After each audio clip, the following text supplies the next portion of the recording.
오늘 우리가 함께 보실 이제 사도행전 13장의 말씀은 특별히 오늘 13절 이하의 말씀, 그리고 내일까지 함께 살펴볼 말씀은 바울과 바나바의 선교팀이 이제 비시디아 안디옥이라고 하는 도시에 이제 가서 복음을 전하는 말씀입니다. 이제 사도행전 13장에서부터 이제 사도 바울이 또 주축이 되어서 유럽의 곳곳을 돌아다니면서 이제 하나님의 복음의 말씀, 예수님의 복음의 말씀을 전하는 그런 일들을 시행을 하게 됩니다.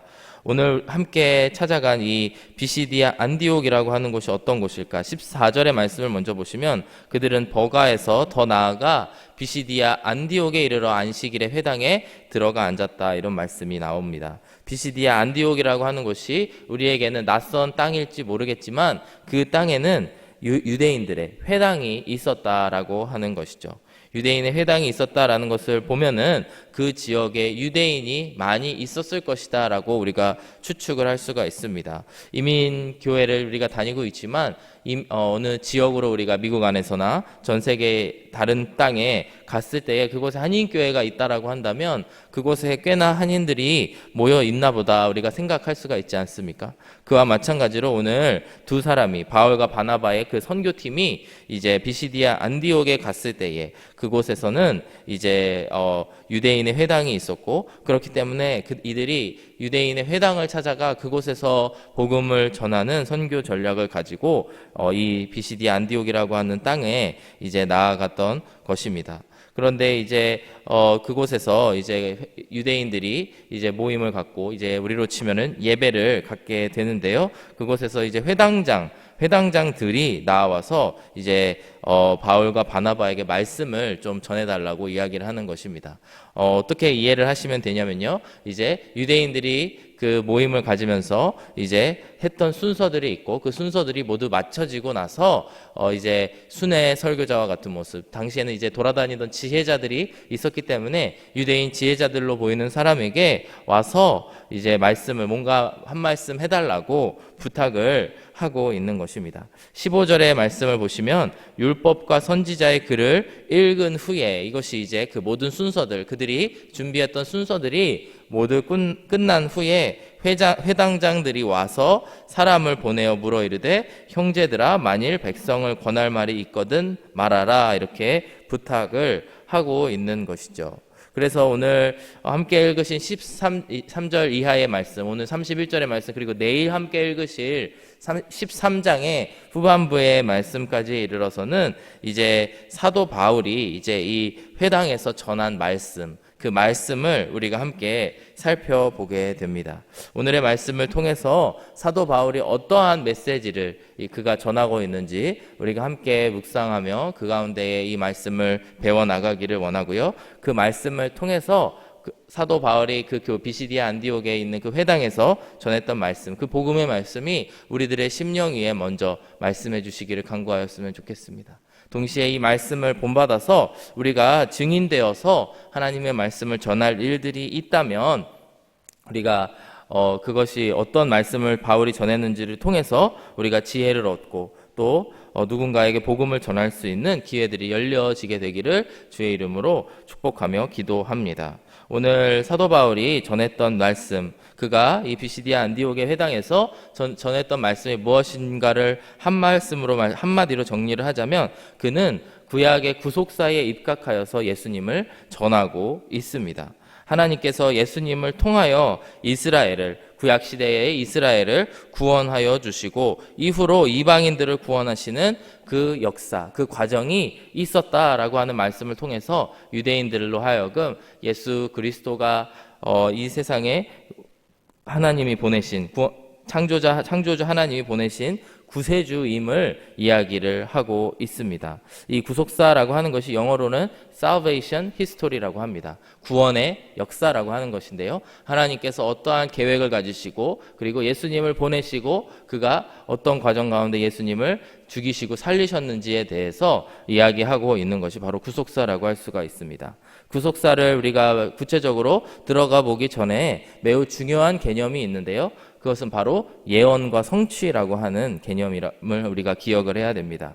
예언이라고 하는 것은 무엇을 이야기하냐면 이스라엘 가운데에 구약 시대에 주신 하나님의 약속을 우리가 좁은 의미에서 생각을 할 수가 있습니다. 우리가 이스라엘의 역사를 구약을 통해서 보게 되면은 아브라함에서부터 이르기까지 아브라함에서 모세와 또 다윗과 그 이후에 여러 선지자들을 통하여서 하나님께서 끊임없이 하나님의 약속을 주셨습니다. 내가 이 백성을 통해서 복을 줄 것이고 내가 떠나지 아니하고 보호할 것이고 이러한 여러 하나님의 약속을 주셨는데요. 이러한 약속들이 바로 예언이라고 할 수가 있고요. 그것을 성취하셨다라고 하는 것은 그 약속을 하나님께서 어떻게 지켜나가셨는가. 궁극적으로는 예수님을 통해서, 그리고 어떠한 약속은 이제 마지막 때에 다시 오실 예수님을 통해서 이루어지지만 궁극적으로 예수님의 오심 그리고 예수님의 초림과 재림을 통해서 이제 하나님께서 그 약속을 지키실 일들, 이것을 성취라고 할 수 있는 것이죠.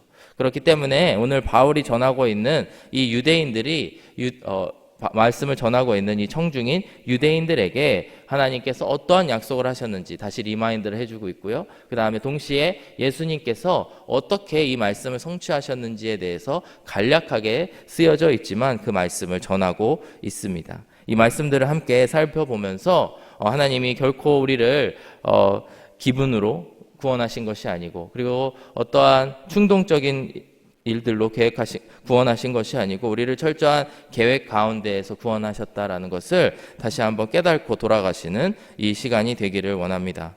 먼저 첫 번째로 17절 이하의 말씀을 보시면요, 먼저 바울은 그 유대인들에게 회당에서 구약의 역사를 되짚고 있습니다.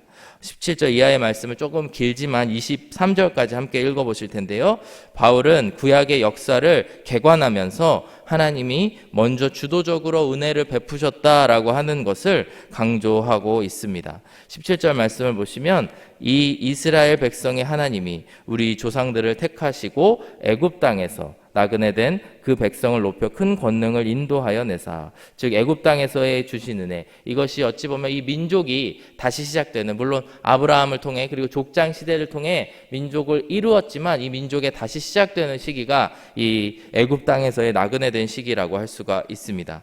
애굽 땅에서 이제 건져내신 하나님을 18절에서 말씀하고 있는데요, 건져내신 후에 광야에서 약 40년간 그들의 소행을 참으시고 가나안 땅 7족속을 멸하사 그 땅을 기업으로 주시기까지 약 450년간이라. 그 후에 선지자 사무엘까지 사사를 주셨더니 그 후에 그들이 왕을 구하거늘 하나님이 베냐민 지파 사람 기스의 아들 사울을 40년간 주셨다가 그를 패하시고 다윗을 왕으로 세우시고 증언하여 이르시되 내가 이새의 아들 다윗을 만나니 내 마음에 맞는 사람이라 내 뜻을 다 이루리라 하시더니 하나님이 약속하신 대로 이 사람의 후손에서 이스라엘을 위하여 구주를 세우셨으니 곧 예수라. 이러면서 구약의 역사를 아주 간단하게 개관을 하고 있는 말씀을 우리가 볼 수가 있습니다.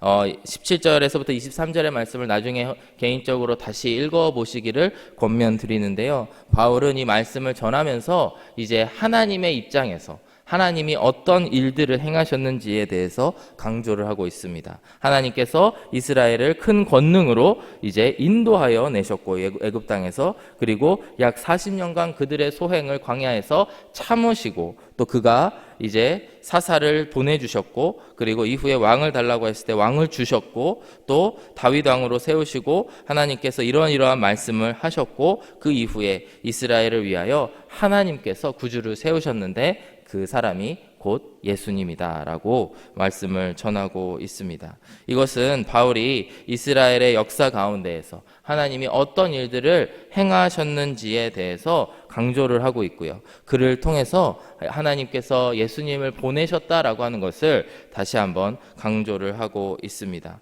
16절의 말씀을 다시 보시면 오늘의 말씀의 청중행을 다시 한번 이야기하고 있는데요, 바울이 일어나 손짓하며 말하되, 이제 회당에서의 말을 시작하는데 그곳에 앉아있던 사람이 이스라엘 사람들, 그리고 이스라엘 사람들과 및 하나님을 경외하는 사람들이다, 이렇게 말씀하고 있습니다. 즉 이 사람들은 누구를 이야기하냐면 이스라엘 출신 유대인들을 먼저 이야기하고 있는 것이고요, 두 번째로 이스라엘 출신은 아니지만 하나님을 경외하여서 유대교에 입문한 그런 사람들을 지칭하는 말입니다. 즉 이들은 누구냐면 구약의 하나님, 구약의 하나님을 믿고 있음에도 아직 그 구약에서 이야기하고 있는 메시아가 이제 예수님임을 알지 못하는 이 사람들에게 이제 바울과 바나바의 이 선교팀이 나아가서 복음을 전하고 있다라는 것입니다.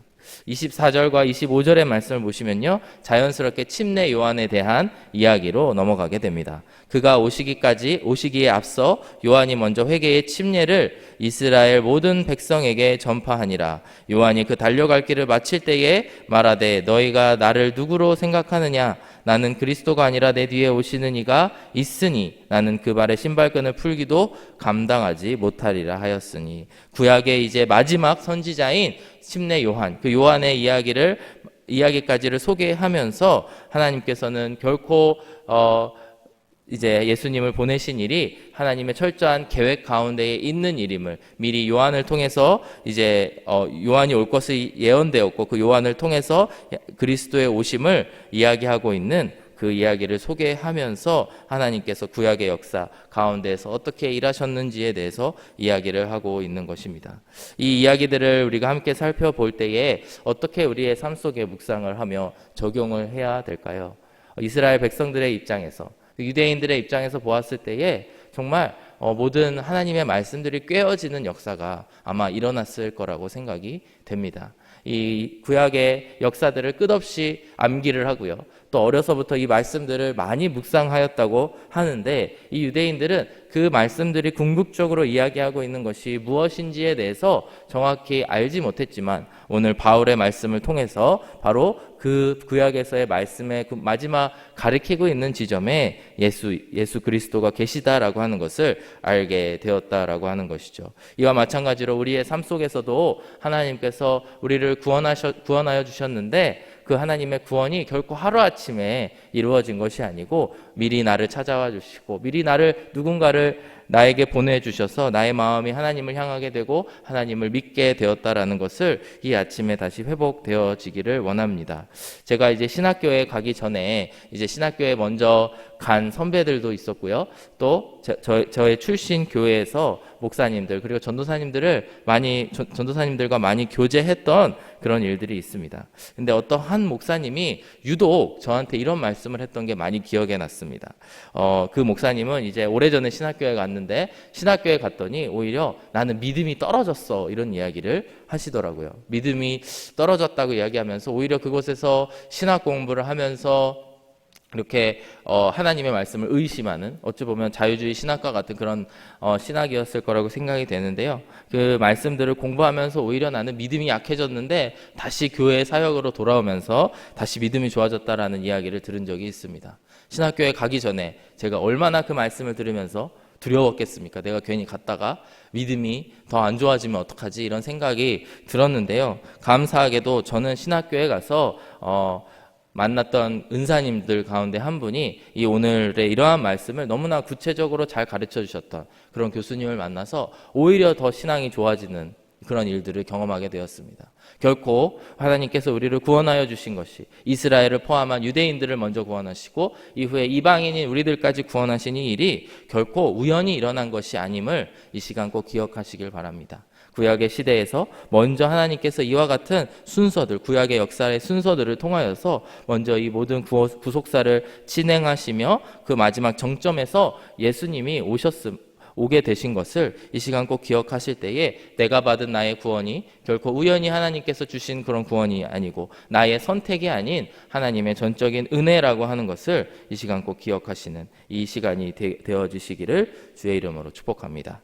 두 번째로 오늘의 본문 26절 이하의 말씀을 보실 텐데요, 바울은 그리스도의 오심에 대해서 명확하게 전달하고 있는 모습을 오늘의 말씀을 통해서 우리는 볼 수가 있습니다. 바로 예수 그리스도의 오심이야말로 구약을 마무리 짓는 그런 역사인데요, 26절에 보면은 바로 이러한 구원의 말씀을 우리에게 보이셨다라고 다시 한번 강조하고 있습니다. 형제들아, 아브라함의 후손과 너희 중 하나님을 경외하는 사람들아, 이 구원의 말씀을 우리에게 하나님이 보내셨건을 27절에 보시면 예루살렘에 사는 자들과 그들 관리들이 예수와 및 안식일마다 외우는 바 선지자들의 말을 알지 못함으로 예수를 정죄하여 선지자들의 말을 응하게 하였도다. 26절의 말씀을 보시면 바로 이 구원의 말씀을 우리에게 보내셨다. 즉 예수님을 구원의 말씀으로 이렇게 이야기를 하고 있고요. 그 말씀이신 예수님께서 이 땅에 보내주셔서 오셨는데 27절에 보시면 그 너무나 안타까운 것이 안식일마다 외우는 바 선지자들의 말을 알지 못했다. 유대인들이 안식일마다 모여서 회당에 모여서 마치 오늘의 이 말씀을 듣고 있는 청중들과 같이요. 회당에 매주 안식일마다 모여서 그 하나님의 말씀을 들었음에도 구약의 말씀을 들었음에도 알지 못하였다라고 이야기를 하고 있습니다. 이것은 아마도 사도 바울이 본인의 삶을 되돌아보면서 또 안타까운 마음에 한 말이라고 생각이 됩니다. 여러분, 사도행전 9장에서 우리가 이미 함께 묵상하고 살펴보았지만 그는 사도 바울은 잘못된 확신 가운데에 나아가면서 수없이 많은 사람들을 핍박하고 또 죽였던 그런 사람이 사도 바울이었던 것이죠. 구약에서 이야기하고 있는 이 말씀을 정확히 제대로 알지 못하여서 그것으로 말미암아 오게 되는 잘못된 확신, 그리고 그것으로 말미암아 잘못된 행동을 하게 되었다라는 것을 이 시간 바울은 되뇌이며 안타까운 마음에 유대인들에게 이 말씀들을 선포하고 있습니다. 28절 이하의 말씀을 보시면은 이제 구체적으로 이제 예수님의 죽으심에 대해서 이야기하고 있습니다. 죽일 죄를 하나도 찾지 못하였으나 빌라도에게 죽여달라 하였으니 성경에 그를 가리켜 기록한 말씀을 다 응하게 한 것이라. 후에 나무에서 내려다가 무덤에 두었으나 30절 말씀에 하나님이 죽은 자 가운데서 그를 살리신지라 갈릴리로부터 예루살렘에 함께 올라간 사람들에게 여러 날 보이셨으니 그들이 이제 백성 앞에서 그의 증인이라. 예수님의 사역을 아주 간단한 말씀으로 전하고 있습니다. 그 구약에서 이제 예언된 그 하나님의 말씀이신 예수 그리스도께서 이 땅에 오셔서 그가 죽일 죄를 하나도 갖고 있지 아니함에도 찾지 못함에도 빌라도가에게 그를 죽여달라고 하였고 성경에 기록된 말씀을 이제 다 응하게 하시려고 그곳에서 죽게 하셨다라고 하는 말씀입니다. 우리가 특별히 이 시간 29절의 말씀을 특별히 깊이 묵상하셨으면 좋겠습니다. 성경에 그를 가리켜 기록한 말씀을 다 응하게 한 것이라. 즉 예수 그리스도께서 십자가에 달려 돌아가신 그 사건이 이미 하나님께서 계획하신 성경에 이미 기록된 그런 일들이고 그것을 성취하시기 위해서 하나님께서는 십자가에 달려 죽이셨고 또 그것이 그러나 역으로 하나님께서 다시 부활하실 수 있게 하는 명분, 왜냐하면 죄가 없으신 분이 돌아가셨기 때문에 그를 하나님께서 다시 부활시키실 수 있는 명분이 되었고 예수님께서 부활하셨고 그 부활하신 예수님을 여러 날 동안 보이셨다라고 하는 예수님의 인생을, 예수님의 이 땅에서의 삶을 이렇게 간략하게 이야기를 하고 있는 것입니다.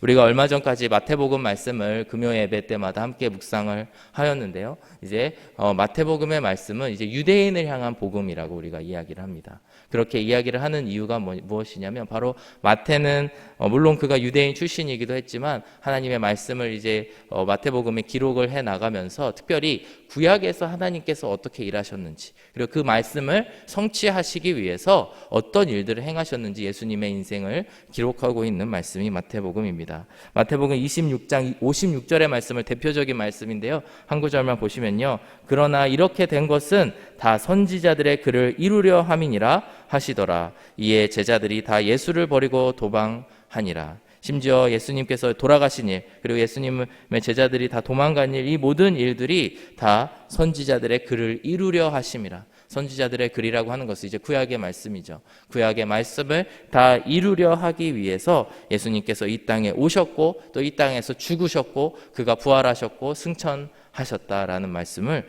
이야기하고 있습니다. 여러분들 사진을 하나 보실 텐데요. 제가 예전에 신학교에 다닐 때 이제 이런 팔찌를 많이 나누어 주는 것을 제가 받은 적도 있고 이렇게 차고 다닌 적도 있는데 여러분 이 말씀이 무엇을 이야기하고 상징하고 있는지 아십니까? 바로 그 다음 사진을 보시게 되면 이게 글로 나와 있는데요. 바로 예수님께서 이 땅에 오셨고 십자가에서 죽으셨고 또 무덤 가운데에서 부활하셨고 그가 하늘로 올라가셨다. 그리고 이제 훗날에 예수님께서 다시 이 땅에 돌아오실 것이다라고 하는 것을 저렇게 그림으로 상징하는 이제 팔찌를 만들어서 이제 서로 나누어주고 서로 예수님의 인생을 기억하였던 적이 있습니다. 사랑하는 여러분, 우리가 예수님의 다시 오심을 날마다 우리의 소망으로 삼아야 된다고 우리가 늘 교회에서 이야기하고 있지 않습니까? 동시에 하나님께서, 예수님께서 이 땅에 오신 것이 실제하는 그런 구약의 약속을 성취하신 하나님의 역사라는 것을 믿으시길 바랍니다. 그리고 그분이 이 땅에서 십자가 위에서 돌아가신 것이 바로 나의 죄를 위하여 돌아가셨다라는 것을 기억하시고, 그가 부활하시고 승리하신 것이 바로 우리가 동시에 그 죄에서 승리한 것과 같은 것이다라는 것을 반드시 기억하시는 이 아침이 되셨으면 좋겠습니다. 예수님께서는 결코 어느 날 갑자기 이 땅에 오신 것이 아님을 기억하시고, 구약에서 예언된 말씀을 모두 성취하시기 위해서 이 땅에 오셨고 죽으셨고 부활하셨음을 기억하시기를 바랍니다. 두 번째로 오늘 마지막 31절에서 이야기하듯이 그의 증인이 되라 라고 하는 하나님의 말씀처럼 이 모든 일에 증인이 되어지시는, 바울과 바나바와 같이 증인이 되어지시는 저와 여러분들이 되시기를 주의 이름으로 축복합니다. 함께 기도하겠습니다. 사랑하는 아버지 하나님, 감사합니다. 예수 그리스도를 이 땅에 보내주시고 나의 죄를 위해서 이 땅에서 십자가에 달려 돌아가셨다가 부활하시고 승천하시사 다시 돌아오실 주님이 하늘에 계심을 믿습니다. 사랑하는 아버지 하나님, 그 부활의 능력이 우리들의 삶 가운데에 살아나게 하여 주시옵시고, 우리들의 모든 인생을 주관하여 주시는 하나님을 의지하며 나아갈 때에 부활하신 예수님과 함께 부활할 수 있는 그 소망을 갖게 하여 주시옵소서. 특별히 우리 가운데에 지금 몸이 좋지 않은 또 자매님이 계십니다. 아버지 하나님, 특별히 기억하여 주시고 우리가 함께 주님 앞에 기도하며 간구하며 나아갈 때에 아버지께서 치유하여 주시사 주님의 능력이 크게 나타나는 또 일들이 자매님이 가운데에 나타나게 인도하여 주옵소서. 주님, 부활하신 주님의 그 은혜에 감사드리며 예수 그리스도의 이름으로 기도드렸습니다. 아멘.